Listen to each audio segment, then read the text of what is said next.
ఓం నమ శివాయ శ్రీమాత్రే నమ. మిత్రులకి శ్రేయోభిలాషులకి అలాగే నన్ను ఇంతగా ఆదరిస్తున్న యూట్యూబ్ ప్రేక్షకులందరికీ కూడా పేరు పేరు ధన్యవాదాలు. మిత్రులారా, మీ అందరికీ కూడా పరాదేవత ఎల్లవేళలా మీతో ఉండి మీ మనోవాంఛ నెరవేర్చాలని మనస్ఫూర్తిగా కోరుకుంటున్నాను. ఈరోజు మనం ఒక అద్భుతమైన ఉపాయం తెలుసుకుందాం. ఈ ఉపాయానికి 2 నిమ్మకాయలు కావాలి, పచ్చకర్పూరం కావాలి, పసుపు కావాలి. అసలు ఈ ఉపాయం చేయడం వల్ల కలిగే లాభం ఏంటో మీకు ముందే తెలియజేస్తాను. మనం పూర్వజన్మల్లో చేసిన కొన్ని తప్పుల వల్ల, శాపాల వల్ల మనకి అదృష్టం కలిసి రాదు. మన చేతిలో ధనం నిలబడదు, ధన సంపాదన స్థిరంగా ఉండదు. ఎప్పుడు ఏదో ఒక ఇబ్బంది పడుతూనే ఉంటాం. కానీ ఇప్పుడు మనం పూజలు, వ్రతాలు, నోములు ఎన్ని చేసినప్పటికీ కూడా అనుకున్నంత ఫలితం రాదు. ఇలాంటి సందర్భాల్లో అసలు ఎందుకు జరుగుతుంది, దాని నుంచి కూడా మనం తప్పించుకోగలమా, దాని నుంచి కూడా బయటపడగలమా అని చాలామంది మిత్రులు అడుగుతూ ఉన్నారు. నేను ఈ ఉపాయాన్ని మీకు చెప్పడానికి గల బలమైన కారణం, నా శ్రేయోభిలాషి, నా మిత్రుడు, ఆధ్యాత్మికంగా నాకు బాగా దగ్గరగా ఉన్న వ్యక్తి, 30 సంవత్సరాల నుంచి ఆయన తాంత్రిక గ్రంథాల్లో, తాళపత్ర గ్రంథాల్లో ఉన్న ఒక విషయాన్ని నాకు షేర్ చేయడం జరిగింది. ఆ విషయాన్ని మీకు నేను ఈరోజు తెలియజేస్తాను. అద్భుతమైన మన జీవితాన్ని మార్చుకోగలిగే ఒక తేలికైన ఉపాయం. ఇలాంటి ఉపాయాలు చాలా తాంత్రిక గ్రంథాల్లో కానీ, మన దగ్గర ఉన్న పుస్తకాల్లో కానీ అందుబాటులో లేవు. కొన్ని తాళపత్ర గ్రంథాల్లోనూ, పురాతనమైన ప్రతుల్లో మాత్రమే అందుబాటులో ఉన్నాయి. జ్యోతిష్ శాస్త్రంలోనూ, తంత్రశాస్త్రంలోనూ, మన పురాణాల్లో కూడా అంతర్లీనంగా చాలా చిన్న చిన్న ఉపాయాలు ఉన్నాయి. మీకు వీలైతే పురాణాలు చదవండి, అద్భుతమైన జ్ఞానం వస్తుంది, మన సైన్స్ ఏంటో అర్థమవుతుంది. ఈ ఉపాయం చేయడం వల్ల మనలో ఉండే కొన్ని అద్భుతాలు జరిగే అవకాశం ఉంటుంది. అవి ఎలా జరుగుతాయి, ఏ విధంగా జరుగుతాయి, ఎలా చేయాలో మీకు పాయింట్ టు పాయింట్ చెప్తాను. స్కిప్ చేయకుండా చూడ ప్రయత్నం చేయండి. మీకు ఈ వీడియో కొంచెం లెంతీగానే ఉండవచ్చు, బోరుగాను సోదిగా అనిపించేవారు పొరపాటును చూడమాకండి. ఫలితాలు రాకపోగా మానసికంగా ఇబ్బందిని ఎదుర్కోవాల్సిన పరిస్థితి ఏర్పడుతుంది. ఎందుకంటే ఇది ప్రాకృతికమైన అంశం కాబట్టి చెప్పడం నా బాధ్యత, అందుకే ముందు చెప్తున్నాను. ఎవరైనా సరే, ఇది ఆడవారైనా మగవారైనా చేయవచ్చు. మీకు ఈ ఉపాయం నచ్చినట్లయితే లైక్ చేయండి, నా ఛానల్ సబ్స్క్రైబ్ చేసుకోండి, అలాగే షేర్ చేయండి, 10 మంది మిత్రులకి షేర్ చేయండి, పక్కనే ఉన్న గంట సింబల్ని యాక్టివేట్ చేసుకోండి. ఎందుకంటే ఇవి అంత ఈజీగా దొరికే ఉపాయాలు కాదు. వీటిని శ్రద్ధతో చేయాలి, అలాగే నమ్మకంతో చేయాలి. అలా నమ్మకం కానీ శ్రద్ధ కానీ మనకు లేకపోతే ఫలితాలు రావు. మన శ్రద్ధతో నమ్మకంతో చేసినప్పుడు అద్భుతమైన ఫలితాలు వస్తాయి. ఈ ఉపాయం ధనలాభం కలగడానికి, ధనం స్థిరంగా ఉండడానికి, ఎన్ని పూజలు వ్రతాలు చేసినా ఫలితాలు అనుకున్నంత రానప్పుడు ఈ ఉపాయాన్ని చేయండి. మన శరీరంలో అనేక చక్రాలు ఉంటాయి. మనం షట్చక్రాలను చూస్తూ ఉంటాం, శ్వాస మీద ధ్యాస, ఇలాంటివన్నీ వింటూ ఉంటాం. అలా కాకుండా మన శరీరంలో ఇంకా 114 చక్రాలు ఉన్నాయి. ఇంకా చక్రాలు చాలా ఉన్నాయి. ఈ 114 చక్రాల్లో మన అరిచేతుల్లో కూడా కొన్ని చక్రాలు ఉంటాయి. మన చేతులతో ఏ పని చేసినా కలిసి రాకపోవడానికి బలమైన కారణం మనలో ఉండే దైవశక్తి, మనలో ఉన్న మానసిక శక్తిని ప్రేరణ కలిగించే కొన్ని సందర్భాలు, ఆ శక్తిని అడ్డుకునే కొన్ని దుష్ట శక్తులు కావచ్చు, నెగిటివ్ ఎనర్జీ కావచ్చు, పూర్వకర్మలు కావచ్చు, అలాగే తెలిసి కానీ అంతకుముందు జన్మలో చేసిన పాపాల వల్ల కానీ కొన్ని సందర్భాల్లో మనకి ధనం రాదు. మన పెద్దలు చెప్తూ ఉంటారు, పూర్వజన్మలో ఉన్న పుణ్యఫలమే ఈ జన్మలో మనకి ధనంగా వస్తుంది అని. ఆ వచ్చే ధనాన్ని కూడా అడ్డుకునే కొన్ని శక్తుల నుంచి ఈ ఉపాయం చేయడం వల్ల బయటపడతాం. చాలా తేలికైన ఉపాయం, అద్భుతమైన ఉపాయం. మన చేతుల్లో ధనచక్రం ఉంటుంది. అంటే చూపిస్తా నేను. ఇది చెయ్యి అనుకోండి, ఎడమ చెయ్యి కావచ్చు, కుడి చెయ్యి కావచ్చు. మనకి ఇవన్నీ స్థానాలు. ఈ చూపుడు వేల కింద ఉన్న స్థానం గురుస్థానం అంటాం. అలాగే మధ్య వేలి కింద ఉన్న స్థానాన్ని శనిస్థానం అంటాం. ఈ ఉంగరపు వేలి కింద ఉన్నదాన్ని రవిస్థానం అంటాం. చిటికిన వేల ఉన్నదాన్ని బుధస్థానం అంటాం. ఈ మధ్య భాగంలో ఈ చివరి నుంచి చివరికి ఉన్నదాన్ని కుజస్థానం అంటాం. కుజస్థానం 1, కుజస్థానం 2. అలాగే ఏదైతే బొటన వేలు ఉందో ఇది శుక్రస్థానం అంటాం. అలాగే ఈ కార్నర్లో ఉన్నదాన్ని బుధుడికిను కుజుడికి కింద ఉన్నదాన్ని చంద్రస్థానం అంటాం. మన చేతుల్లో ఆయుష్ రేఖ ఉంటుంది, శరీరరేఖ ఉంటుంది, ఇది హృదయరేఖ అంటాం. అలాగే మధ్యలో నిలువున గీత ఉంటే దాన్ని ధనరేఖ అంటాం, దాన్ని భాగ్యరేఖ అంటాం. మన అరిచేతిలో భాగ్యరేఖ ఉన్నప్పటికీ కూడా అదృష్టం కలిసి రానప్పుడు ఈ ఉపాయాన్ని చేయవచ్చు. ఈ ఉపాయం చేస్తున్నప్పుడు మీరు గుర్తుంచుకోవాల్సింది ఏంటంటే, మన అదృష్టాన్ని మనం తెచ్చుకోవడానికి, ఆ ద్వారాన్ని ఓపెన్ చేయడానికి మనం ఈ ఉపాయం చేస్తున్నాం. అది గుర్తుంచుకొని చేయాలి. ధనచక్రం మామూలుగా మన అరచేతిలో ఉంటుంది. ఈ ధనచక్రం ఎప్పుడైతే ఓపెన్ అవుతుందో అప్పుడు మనకి ధనం అనేది వస్తుంది. ధన సంబంధిత విషయాలు ఏ ప్రయత్నం చేసినా మనకు అప్పుడు ధన రాబడి పెరుగుతుంది. అలాగే డబ్బు సంపాదించడం కోసం చాలా కష్టపడుతున్నాం, వ్యాపారం చేస్తున్నాం, వ్యాపారంలో ఇబ్బందులు వస్తున్నాయి, ఉద్యోగం చేస్తున్నాం, ఉద్యోగంలో సరైన ఎదుగుదల లేదు, స్థిరత్వం లేదు, ఖర్చులు మా ఆధీనంలో లేవు, మా చేతులతో ఖర్చు పెడితే అసలు ఎంత ఖర్చు పెడుతున్నామో తెలియడం లేదు అనేవారు కూడా ఈ ఉపాయం చేయవచ్చు. ఈ ఉపాయం ఇలాంటి సమస్యలు గ్రామ బాణంలో పనిచేస్తుంది.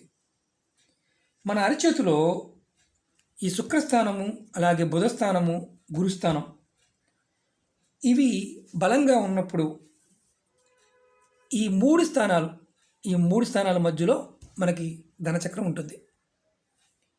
అలాగే మానసికంగా మనం బాగుండాలి అన్నప్పుడు చంద్రుడు బలంగా ఉండాలి. చంద్రుడు బలంగా ఉన్నప్పుడు మనకి మనసు ప్రేరణ బాగా కలుగుతుంది. శుక్రుడు, చంద్రుడు, గురువు, బుధుడు, మిగతా గ్రహాలు బాగోకూడదా గురువు గారు అడిగేవారు ఉంటారు. అన్నీ బాగుండాలి, కానీ బలమైన ప్రభావాన్ని చూపించే ఈ స్థానాలు బాగున్నప్పుడు కొన్ని ఇబ్బందులు ఉన్నప్పటికీ కూడా మనం బయటపడతాం. ఈ ఉపాయం చేయడం వల్ల ధనచక్రం ఓపెన్ అవుతుంది, మనలో ధన రాబడి పెరుగుతుంది. 2 నిమ్మకాయలు తీసుకోండి. నిమ్మకాయని ఇలా 4 భాగాలకు కట్ చేయండి, మొత్తం పూర్తిగా కాదు. దానిలో పచ్చకర్పూరాన్ని ఇలా తీసుకోండి, చక్కగా ఇది పౌడర్ చేసుకోండి. పౌడర్ అనేది దాంట్లో వేయండి. ఇదిగోండి, ఇలా పౌడర్ వేయండి. నేను 1 నిమ్మకాయ కట్ చేశాను, 2 నిమ్మకాయలు కట్ చేయలేదు. 4 భాగాలు కట్ చేయండి 2 నిమ్మకాయలు కూడా. తర్వాత ఈ పూర్తిగా కట్ చేయదు, ఇలా 4 భాగాలు చేయండి అంతే. చూడండి, తర్వాత ఈ ఏదైతే నిమ్మకాయలు కట్ చేశారో ఈ నిమ్మకాయల మధ్యలో పచ్చకర్పూరం వేసిన తర్వాత మీరు మీ 2 చేతుల్లో ఈ నిమ్మకాయ పట్టుకోవాలి. ఎలా పట్టుకోవాలి చెప్తాను. ముందు ఇందులో నింపండి. ఇది నింపిన తర్వాత, పచ్చకర్పూరం నింపిన తర్వాత ఎలా పట్టుకోవాలి చెప్తాను. ఈ నిమ్మకాయని ఇలా పెట్టేసి మీ అరిచేతిలో, ఈ చేతిలో ఒకటి, ఎడమ చేతిలో ఒకటి, కుడి చేతిలో ఒకటి, మీ అరిచేయి టచ్ అయ్యే విధంగా ఇలా పెట్టి పట్టుకోండి. ఈ 2 గుప్పిళ్ళు ముయ్యండి.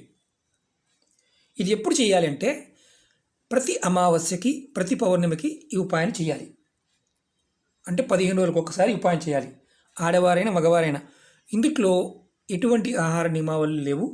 అలాగే నెలసరి టైంలో కూడా ఈ ఉపాయాన్ని చేయవచ్చు, ఎటువంటి ఇబ్బంది లేదు. అలాగే మైలు కూడా ఏమీ లేదు. ఇలా మీరు ఈ 2 నిమ్మకాయల్ని 10 నిమిషాలు పట్టుకోండి. 2 నిమ్మకాయలు కట్ చేసాము, దాంట్లో పచ్చకర్పూరం నింపాము. నింపిన నిమ్మకాయని ఇలా కట్ చేసిన భాగాన్ని అరిచేతిలో పెట్టాము, ఇలా పట్టుకున్నాం. పెట్టుకొని 10 నిమిషాలనే మీరు ఇలా పట్టుకోండి. పట్టుకొని మీ మనసులో తెలిసి కానీ తెలియక కానీ పూర్వకర్మలో ఏదైనా తప్పు చేసి ఉంటే క్షమించమని కోరుకోండి.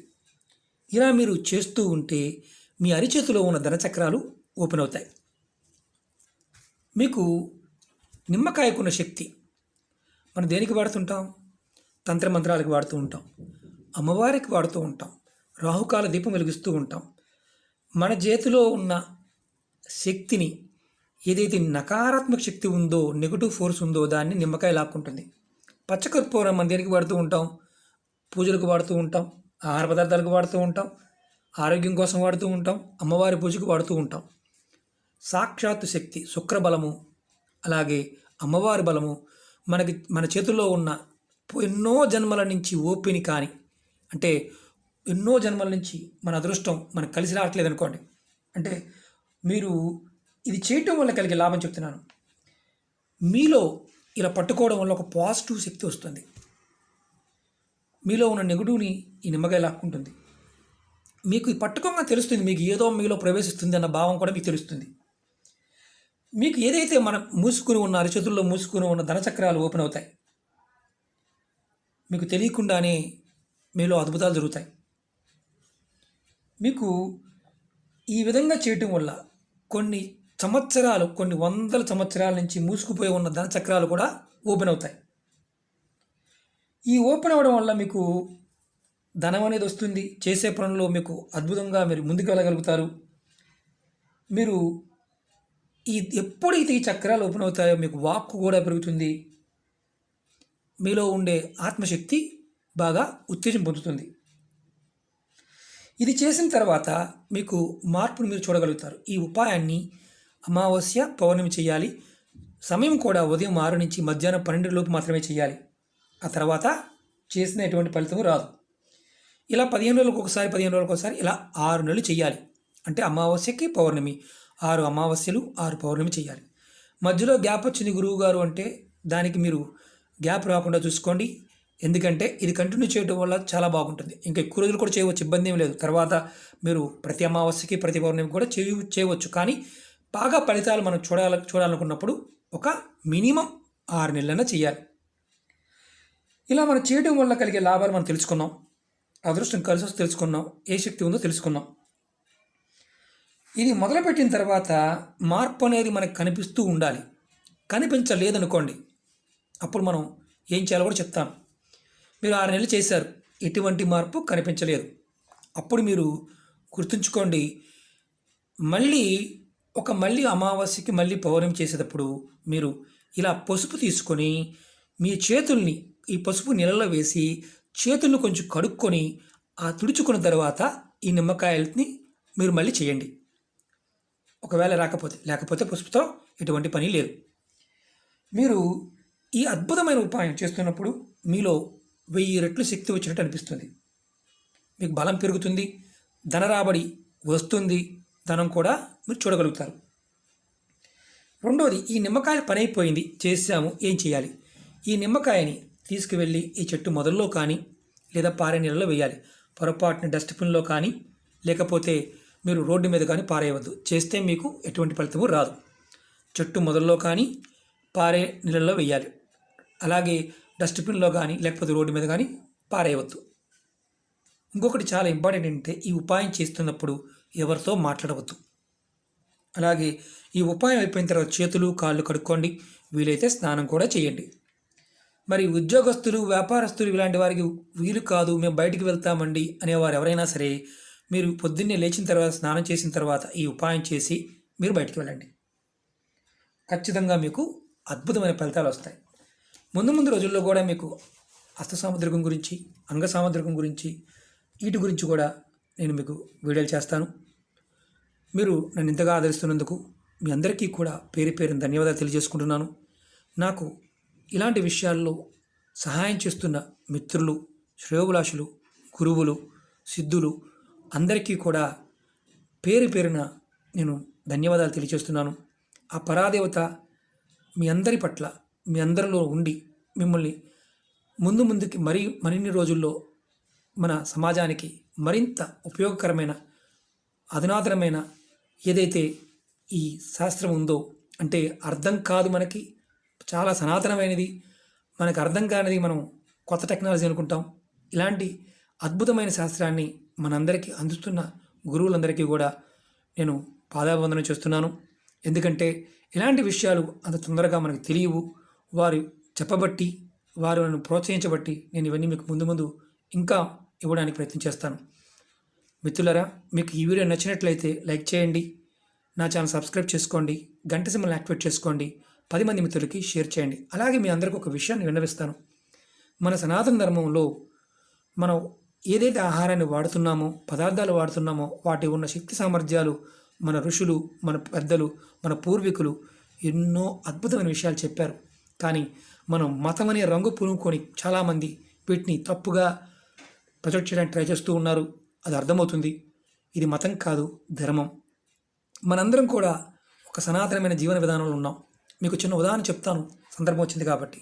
పసుపుని మనం ఆహారంగా వాడుతూ ఉంటాం. చాలామందికి తెలియదు. మనం కాళ్ళకి రాసుకున్న, ఒంటికి రాసుకున్న, మన స్నానం చేసిన, ఆహారంలో తీసుకున్న ఎన్నో కొన్ని వందల రకాల రుగ్మతలకి ముందుగా పనిచేస్తుంది.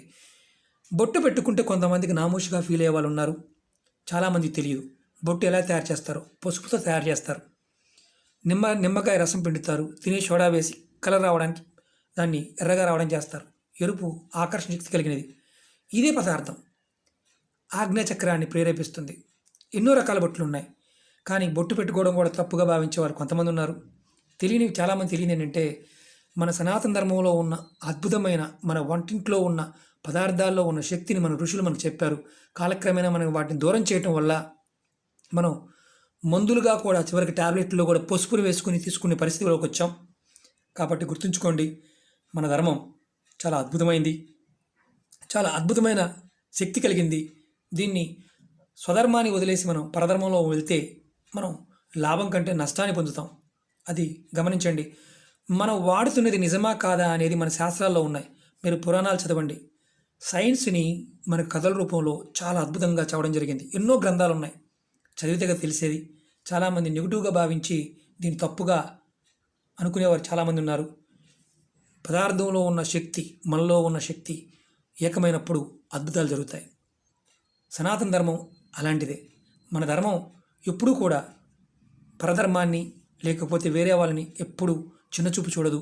ఎవరిని అన్ని ధర్మాలని గౌరవించమని చెప్తుంది. కాబట్టి స్వధర్మం అనేది చాలా మంచిది, దాన్ని తప్పుగా తీసుకోవద్దు. చాలామంది అడుగుతున్నారు, మేము మతాలు మార్చుకున్నామండి, మేము చేయవచ్చా చేయకూడదని అడుగుతూ ఉన్నారు. మీరు ఈ ఉపాయాన్ని ఈ విధానాన్ని చేయగలిగితే చేయండి. అది మీ అభిప్రాయం, మీ మనసు మీద ప్రభావం చూపించే విషయం కాబట్టి. అంతేగాని నేను ఈ మతం అండి, నేను ఆ మతం అండి అని మాత్రం నా దగ్గర కామెంట్ చేయమాకండి. ఎందుకంటే మీరందరూ కూడా ఈ దేశంలో ఉన్నవారు, భారతదేశంలో ఉన్నవారు అందరూ కూడా సనాతన ధర్మంలో ఉన్న వ్యక్తులే నేను భావిస్తాను.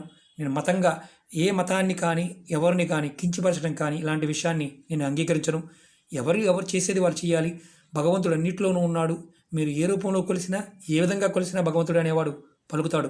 అందులో మగవాడం లేదు. ఆయనకి భేదాభిప్రాయాలు ఏమీ ఉండవు. కానీ ఆయుర్వేదంలో ఉన్న ఈ తాత్విక జ్ఞానం, ఈ తంత్రజ్ఞానం అనేది మన ఋషులు చెప్పారు కాబట్టి మనం ఆచరించడం వల్ల ఫలితాలు పొందుతాం. అంతేగాని మతాన్ని మాత్రం ఆపాదించమాకండి, మతంగా చూడమాకండి. ఓకే మిత్రులారా, ఓం నమః శివాయ, శ్రీమాత్రే నమః.